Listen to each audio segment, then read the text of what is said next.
چوتھا ڈائلما، زندگی کا چوتھا بڑا ڈائلما یہ ہے کہ زندگی ہم گزار رہے تھے، موت بھولی ہوتی ہے، موت پر نظر رکھے بغیر زندگی گزری ہوتی ہے، ہمیں لگتا ہے جیسے مرنا نہیں ہے۔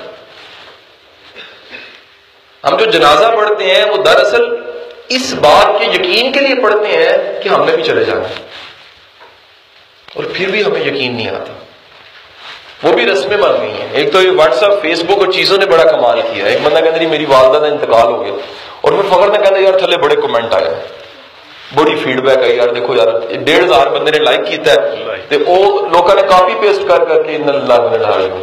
کہتا یار جنازہ تھوڑا سی، لیکن اللہ کا شکر ہے فیس بک تے کمنٹ بہت سارا زمانہ چینج ہو گیا سر، تو قدریں بدل گئی۔ مر جانا ہے اور یقین کوئی نہیں ہے۔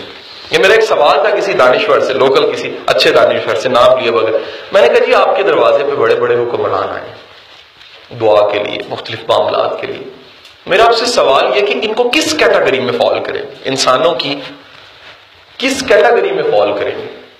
تو وہ کیونکہ پازیٹیو ورڈز اور جملے بولنے کے ایکسپرٹ ہیں، تو انہوں نے کہا پیڑے نہیں نے بس پلے نے، پیڑے نہیں نے بس پلے نے۔ حضور والا بندہ بھولا ہوتا ہے کہ میں نے چلے جانا ہے۔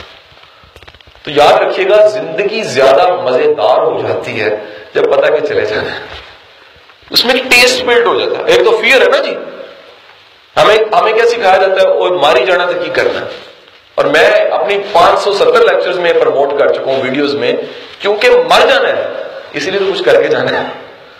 دو چیزیں ہیں، ماری جانا ہے تو کی کرنا ہے، میں کہنا ہے کیونکہ مر جانا ہے کچھ کر کے جاؤ۔ تو یہ چوتھا ڈائلما کیا ہے؟ موت کو نظر انداز کرتے ہوئے زندگی گزارنا۔